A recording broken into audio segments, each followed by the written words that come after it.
Yang Shen 2. Difficulty adhering to dietary recommendations. When we start to tinker with people's eating habits, we must be aware that there are many reasons why people eat. They do not eat only to create qi, or in Western physiology to ingest nutrients such as carbohydrates, oils, proteins, minerals, vitamins, and so on.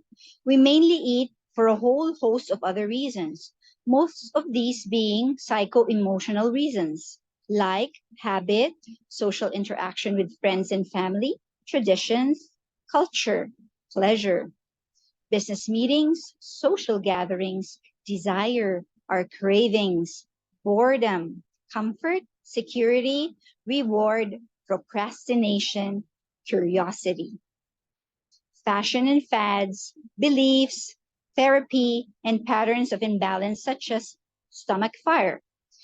Something we should keep in mind when we give people dietary advice is the very first experience this person had when they left the dark, warm, secure, and quiet existence of their mother's womb and entered into a noisy, scary world. This experience was to be taken up to their mother's breast, hear her heartbeat, feel her warmth, and have something sweet enter into their mouth. When they cried as a baby, whether it was because they were hungry, had pain, or were insecure, their mouth and stomach was filled with sweet breast milk or sweet formula from a bottle.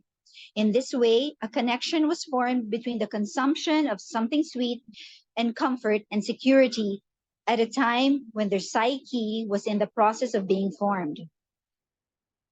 The connection between the consumption of something that tastes good, especially something sweet and emotional well-being, was reinforced for many people when they were given something sweet to eat if they had fallen or hurt themselves as a child.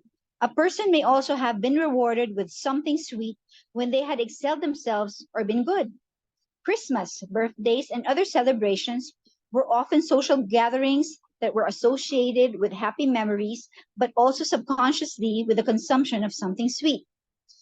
From a Chinese medicine perspective, not only would the spleen and thereby Guqi have been nourished in these situations, but also the sweet taste would have been inexplicably associated with pleasure, comfort, and social contact, things that nourish the heart qi and the shen.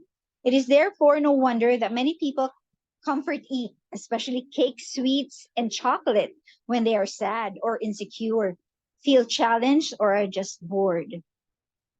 Furthermore, we know that most of the patients we meet in the clinic are spleen qi shu and will therefore also have cravings for the sweet taste. This is because it is a body signal to the mind that it is time to take action and strengthen the spleen qi. Furthermore, people with stomach fire, who again form a significant portion of the clients we see, will have an increased or an insatiable appetite.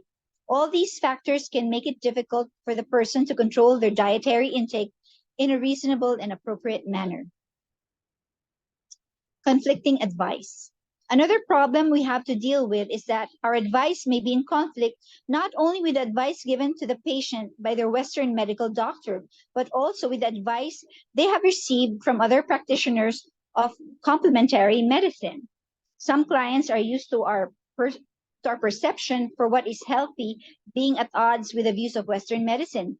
And some expect this. Unfortunately, it is not rare that other complementary medicine therapists have given them advice that we do not necessarily think is appropriate to their condition or their constitution. Fortunately, there will most often be consistency between our advice and that of others. For example, it is typical that when there is damp heat and spleen qi shu, the patient must have been diagnosed as having a candida imbalance by a naturopath. However, a difference in this situation could be that we may also have diagnosed liver qi stagnation. This means that even though there will be no conflict between the foods we think that they should stay away from and the foods that naturopath has prescribed, we will often be more flexible and less restrictive in our recommendation than the naturopath is.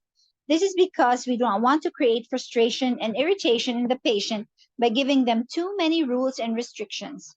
Furthermore, we may well also have recommended exercise and discuss the effects that frustration and irritation can have on their imbalances.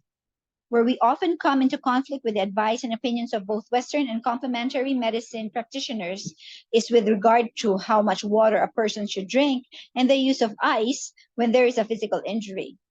In these situations, our advice can sometimes seem almost heretical. The problem is that clients with chronic conditions, example, those who make up the bulk of our client base, are often people who see several therapists simultaneously or consecutively. This can result in a confusion when they get conflicting advice from the different practitioners.